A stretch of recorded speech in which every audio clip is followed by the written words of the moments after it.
Hi all, welcome back to my channel. അപ്പോൾ നമ്മുടെ ഇന്നത്തെ വീഡിയോ ക്ലാസ് 12-ലെ ഡിറ്റർമിനൻസ് എന്ന് പറയുന്ന ചാപ്റ്ററിൻ്റെ കണ്ടിന്യൂവേഷൻ തന്നെയാണ്.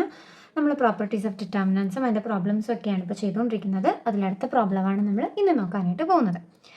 നമ്മുടെ ചോദ്യം ഇതാണ്: prove that determinant of y plus K Y Y Y Y plus K Y Y Y Y plus K equal to K square into 3y plus K എന്നാണ് നമുക്ക് എന്ത് ചെയ്യേണ്ടത്? പ്രൂവ് ചെയ്യേണ്ടത്. ഓക്കെ, ഇപ്പോൾ ഇവിടെ ഡയഗണൽ എലമെൻറ്റ്സ് നമുക്ക് എന്താ തന്നിട്ടുള്ളത്? y പ്ലസ് കെ എന്ന് തന്നിട്ടുണ്ട്.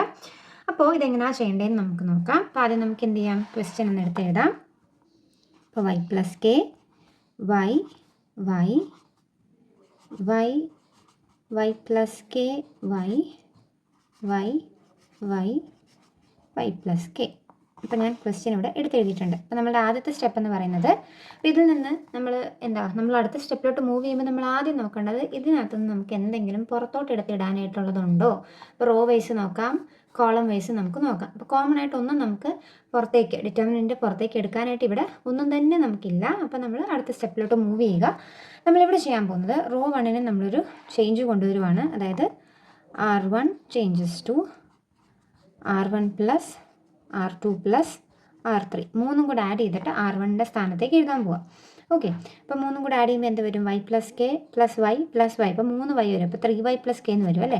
ഇവിടെയും y plus K Y plus Y, അപ്പം ഇവിടെയും 3y പ്ലസ് കെ വരും. ഇവിടെയും y plus Y plus Y plus K, ഇവിടെയും 3y പ്ലസ് കെ എന്ന് വരും. അപ്പം എന്തായിട്ട് മാറും അത്?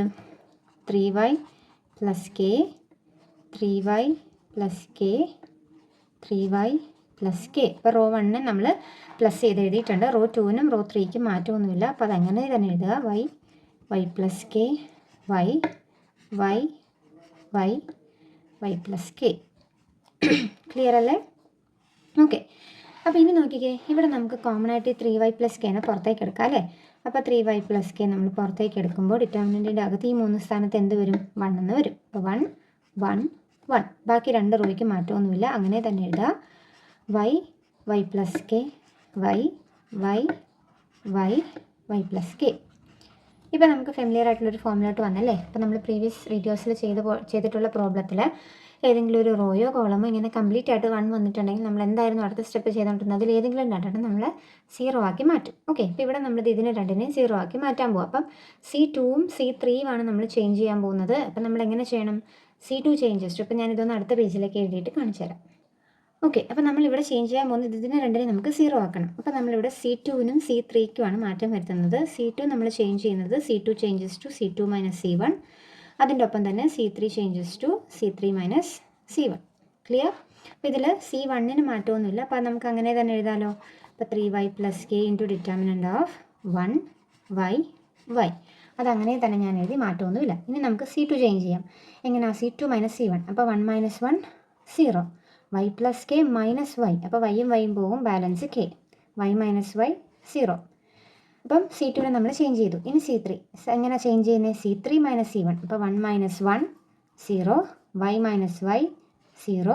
y plus K minus Y. അപ്പോൾ ഇവിടെയും വൈയും വൈയും ക്യാൻസലായി പോകും, ബാലൻസ് കെ ആണുള്ളത്. അപ്പോൾ നമ്മൾ C2-നെയും C3-നെയും ഒരു മാറ്റം കൊണ്ടുവന്നു, അത് നമ്മൾ കണ്ടുപിടിച്ച് എഴുതിയിട്ടുണ്ട്.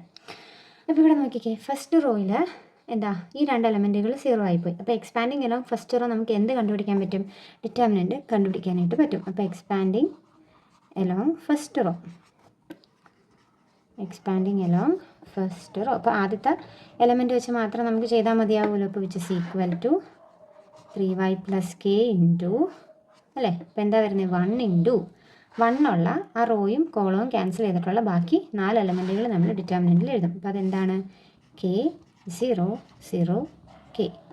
ഓക്കെ, ഇനി ഇതിൻ്റെ ഡിറ്റർമിനൻറ്റ് കണ്ടുപിടിച്ചാൽ പോരെ. എന്താ? K into K cross multiply ചെയ്തിട്ട് അതിനെ മൈനസ് ചെയ്യണം. അപ്പോൾ which is equal to 3y plus K into 1 എന്ന് പറയുന്നത് 3y പ്ലസ് കെ തന്നെ ഇൻറ്റു ഇവിടെ എന്താ വരുന്നത്? K into K square minus 0 into 0 0. അപ്പോൾ നമ്മളുടെ ഉത്തരം ആയില്ലേ? Which is equal to K square into 3y plus K. ഇതായിരുന്നില്ലേ നമുക്ക് പ്രൂവ് ചെയ്യേണ്ടിയിരുന്നത്? സിമ്പിൾ അല്ലേ? വലിയ പാടൊന്നുമില്ലല്ലോ ഈ ക്വസ്റ്റ്യൻ ചെയ്യാനായിട്ട്. അപ്പോൾ ഓരോ സ്റ്റെപ്പ് ബൈ സ്റ്റെപ്പ് നമ്മൾ എന്താ ചെയ്യേണ്ടതെന്നൊന്ന് ആലോചിച്ചാൽ നമുക്ക് പെട്ടെന്ന് കിട്ടാവുന്നതേ ഉള്ളൂ ഈ പ്രോബ്ലംസ് ഒക്കെ. അപ്പോൾ നമുക്ക് അടുത്തൊരു പ്രോബ്ലം കൂടെ നമുക്ക് നോക്കാം. ഓക്കെ, അപ്പോൾ ഇതാണ് നമ്മളുടെ അടുത്ത ചോദ്യം. Using the properties of determinants, prove that determinant of a b plus c1, b c plus a1, c a plus b1 equal to 0. അപ്പോൾ ഈ ഒരു ചോദ്യം കണ്ട ഉടനെ തന്നെ നമ്മൾ പ്രീവിയസ് വീഡിയോസ് കണ്ടവരാണെങ്കിൽ ആദ്യം ചിന്തിക്കുന്നത് എന്താണ്, ഈ ഒരു കോളം മൊത്തം 1 വന്നിട്ടുണ്ട്, അപ്പോൾ ഈ 2 എലമെൻറ്റ് 0 ആക്കാം എന്നായിരിക്കും നമ്മൾ ആദ്യം ചിന്തിക്കുന്നത്. അതിലേക്ക് പോകുന്നതിന് മുന്നേ വേറെ എന്തെങ്കിലും വഴിയും കൂടെ ഉണ്ടോ എന്ന് നമ്മൾ നോക്കുക. കാരണം അങ്ങനെ ചെയ്താൽ ഈ പ്രോബ്ലത്തിന് ആൻസർ കിട്ടില്ല എന്നല്ല, സ്റ്റെപ്പുകളുടെ എണ്ണം കൂടും. അതിനല്ലാതെ ഒരു എളുപ്പ വഴി നമുക്ക് ഇതിനകത്തുണ്ട്. അതുകൊണ്ടാണ് ഓരോ പ്രോബ്ലവും ഓരോ നമ്മൾ ചെയ്യുന്നത്, അതായത് നമ്മളുടെ എൻ്റയർ ചാപ്റ്ററിൽ ഓരോ പ്രോബ്ലം നമ്മൾ ചെയ്യുമ്പോൾ അത് ഓരോ രീതിയിലായിരിക്കും. ഓക്കെ, മെത്തേഡ് സെയിം ആണ്, പക്ഷേ ഓരോ പ്രോബ്ലത്തിനനുസരിച്ച് അതിൻ്റെ സ്റ്റെപ്പുകൾ അങ്ങോട്ടും ഇങ്ങോട്ടും കൂടിയും കുറഞ്ഞും മറിയും മറിഞ്ഞും ഒക്കെ വരും. അപ്പോൾ ഓരോന്നും നല്ല രീതിയിൽ മനസ്സിലാക്കി വെച്ചെങ്കിൽ മാത്രമേ നമുക്ക് പ്രോപ്പറായിട്ട് ആൻസർ ചെയ്യാനായിട്ട് പറ്റുള്ളൂ. ഓക്കെ, അപ്പോൾ ഇവിടെ നമ്മൾ ചെയ്യാനായിട്ട് പോകുന്നത്, അത് ഞാൻ ഈ ക്വസ്റ്റ്യൻ എന്ന് എടുത്ത് എഴുതുവാണ്. A b c b plus c c plus a plus b 1 1 1. അപ്പോൾ ഞാനിവിടെ ആദ്യം ചെയ്യുന്നത് c1 ഞാനൊന്ന് ചേഞ്ച് ചെയ്യുവാണ്. എങ്ങനെ, c1 പ്ലസ് c2, c1ഉം c2ഉം കൂടെ ആഡ് ചെയ്തിട്ട് ഞാൻ c1ൻ്റെ സ്ഥാനത്തേക്ക് എഴുതാൻ പോവാം. ഓക്കെ, അപ്പോൾ എന്ത് വരും, a plus b plus c അല്ലേ, a plus b plus c, ഇവിടെയും b plus c plus a, അപ്പോൾ അതിനെ നമുക്ക് a plus b plus c എന്ന് എഴുതാമല്ലോ അല്ലേ. ഇവിടെയും എന്താ, C plus A plus B, അപ്പോൾ അതും ഞാൻ അറേഞ്ച് ചെയ്ത് A plus B plus C എന്ന് എഴുതുന്നിടക്ക് പ്ലസ് ആയതുകൊണ്ട് ഇതിൻ്റെ അറേഞ്ച്മെൻറ്റ്സ് എങ്ങനെ എഴുതിയാലും സെയിം ആണ്. മൈനസ് വരുമ്പോൾ മാത്രം നമ്മൾ ശ്രദ്ധിച്ചാൽ മതി. പിന്നെന്താ, നമ്മളിവിടെ c1 മാത്രമാണ് ചേഞ്ച് വന്നിട്ടുള്ളത്, c2നും c3ക്കും മാറ്റമൊന്നുമില്ല. അപ്പോൾ അതങ്ങനെ തന്നെ എഴുതുക, B plus C, C plus A plus B 1 1 1. Okay, അടുത്ത സ്റ്റെപ്പിൽ ഈ മൂന്ന് റോയിലും the A plus B plus C common അല്ലേ, ഇതിന് ഞാൻ നേരെ വെളിയിലേക്ക് എടുക്കുക. അപ്പോൾ എന്ത് വരും, A plus B plus C into ഡിറ്റർമിനൻറ്റിൻ്റെ അകത്ത് 1 1 1, B plus C, C plus A plus B 1 1 1. Okay അല്ലേ, നമ്മൾ കോമൺ ആയിട്ട് എ പ്ലസ് ബി പ്ലസ് സിനെ പുറത്തെടുത്തപ്പോൾ അവിടെ 3 എന്ത് വന്നു, 1 വന്നു. നമ്മൾ പ്രോപ്പർട്ടീസ് ഓഫ് ഡിറ്റർമിനൻസിൽ ഓൾറെഡി പഠിച്ചിട്ടുള്ള കാര്യമാണ്. ഏതെങ്കിലും ഡിറ്റർമിനൻറ്റിൻ്റെ അകത്ത് 2 റോയോ അല്ലെങ്കിൽ 2 കോളമോ ഐഡൻറ്റിക്കലായിട്ട് വന്നാൽ ആ ഡിറ്റർമിനൻറ്റിൻ്റെ വാല്യൂ എന്താണെന്ന് നമ്മൾ പഠിച്ചിട്ടുണ്ട്, 0 ആണെന്ന് നമ്മൾ പഠിച്ചിട്ടുണ്ട്. അപ്പോൾ ഈ കേസിൽ നമുക്ക് എന്ത് കിട്ടി, A plus B plus C into ഈ ഡിറ്റർമിനൻറ്റിൻ്റെ വാല്യൂ എന്തായിട്ട് മാറി, 0 ആയിട്ട് മാറി. അപ്പോൾ നമ്മുടെ ഫൈനൽ ആൻസർ വിൽ ബി 0 ആയിട്ട് നമുക്ക് കിട്ടും. ക്ലിയർ അല്ലേ, അതാണ് നമുക്ക് പെട്ടെന്ന് കിട്ടും. അതായത് നമ്മൾ ക്വസ്റ്റ്യൻ കാണുമ്പോൾ തന്നെ ചാടി വീണ് ഇതിനെ 0 ആക്കാനായിട്ട് നിൽക്കരുത്, വേറെ എന്തെങ്കിലും വഴിയുണ്ടോ എന്നും കൂടെ ആലോചിക്കുക. ഇത്രയും സിമ്പിളായിട്ട് നമുക്കിത് ചെയ്യാനായിട്ട് പറ്റി അല്ലേ.